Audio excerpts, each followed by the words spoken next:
Hello everyone, আসসালামু আলাইকুম। সবাই কেমন আছেন? আজকে আমি আবার একটা নতুন ভিডিও নিয়ে চলে আসলাম।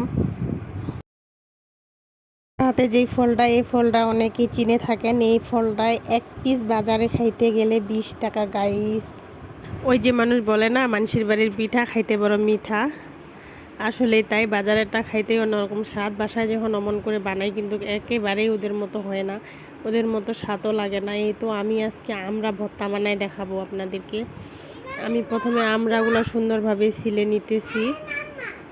আমরা বড় বড় হয় আর অনেক মিষ্টি হয়, এগুলা খাইতে অনেক ভালো লাগে। এগুলা একটু ছোট, কেবল শুধু বাইর হয়েছে, তো এগুলা একটু কষ্টা কষ্টা করে আর খুব একটা মিষ্টিও হয় নাই। এমনিতে খাইতে পারতেছি না, এই জন্য আমি এখন মরিচ পুড়ে সুন্দরভাবে ভর্তা করব। যদিও সবগুলা খাইতে পারবো না, আমি আমার পরিমাণ মতো কয়েকটা আমরা নিয়ে ভর্তা করব। আমি কাতি দিয়ে সুন্দরভাবে এগুলাকে ছিলে নিয়েছি। কেউ ছুরি দিয়ে নেয়, কেউ আবার বটি দিয়ে নেয়। আমার কাছে যেটা কমফর্ট মনে হয়েছে আমি সেটা দিয়ে নিছি। এখন এগুলাকে সুন্দরভাবে আমি পিস পিস করে নিব। যদিও বাজারের মতো করার চেষ্টা করতেছি, কিন্তু আমার কাছে বাজারের মতো হয় না। আমার কাছে সুন্দরভাবে খুলে খুলে আসতেছে। আসলেই আমি বাজারের গুলার মতো করার জন্য অনেক চেষ্টা করছি, কিন্তু আমি পারি নাই। এই তো আমার সবগুলো খুলে খুলে গেছে। ব্যাপার না, আমি তো এগুলা বাসায় খাবো, কেউ তো আর দেখবে না।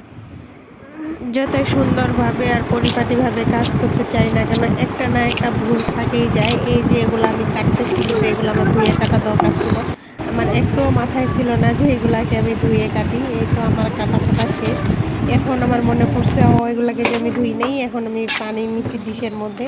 এখন ওগুলাকে আমি ধুয়ে সুন্দরভাবে উঠাবো। এগুলা না ধুয়ে নিলে আসলে খাওয়া যায় না। বাজারে যে কিভাবে দেয় জানি না। এই তো আমি সুন্দর করে ধুয়ে চিপটায় নিব, যেন এক ফোঁটাও পানি না যায়, কারণ পানি গেলে খুব একটা স্বাদ লাগবে না। আমার মতো টক লাভার কে কে আছেন কমেন্ট করবেন। আসলে আমার টক অনেক ভালো লাগে। আর আমরা তো আমার অনেক পছন্দের একটা জিনিস, যদিও বাসারটা খুব একটা ভালো লাগে না, কারণ ওদের মতো আমি মাখাইতে পারি না। কিন্তু আজকে আমি একটু অন্যভাবেই মাখাবো। আজকে আমি শুকনা মরিচ পুড়ে লবণ দিয়ে এই ভর্তাগুলো করব। এদিকে মরিচ ফুটতে যায় আমার বেহাল অবস্থা, সাথে আমার ছেলেরও। মরিচের ফ্লেভারটা অনেক সুন্দর আসে আর খেতেও অনেক ভালো লাগে।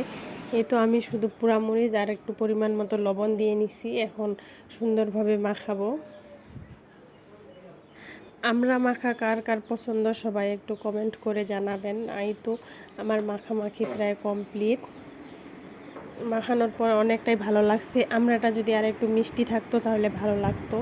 গাইস, খাওয়ার পর আমার দাঁতের অবস্থা একেবারেই শেষ। এত পরিমাণ দাঁত টক হয়ে গেছে, কিন্তু খাইতে অনেক ভালো হয়েছে। এই এক থাল আমড়া ভর্তা সব আমার পেটে গেছে। আজকে এই পর্যন্তই। সবাই ভালো থাকবেন, সুস্থ থাকবেন। আল্লাহ হাফেজ।